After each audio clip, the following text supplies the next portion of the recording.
আপনারা যারা DLSA player কাটতে চান তাহলে আপনারা প্রথমে প্লেয়ার যেভাবে কিনেন সেটার ভিতরে গিয়ে ঢুকে যাবেন।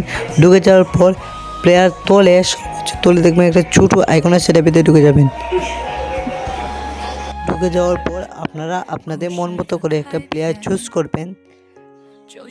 চুজ করার পর আমি একটা চুজ করলাম।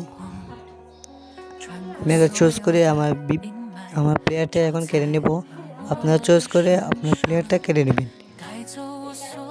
আর এই ধরনের সুন্দর সুন্দর ভিডিও পেতে, ডিএলএসএ ভিডিও পেতে আমাদের চ্যানেলটিকে সাবস্ক্রাইব করে রাখেন।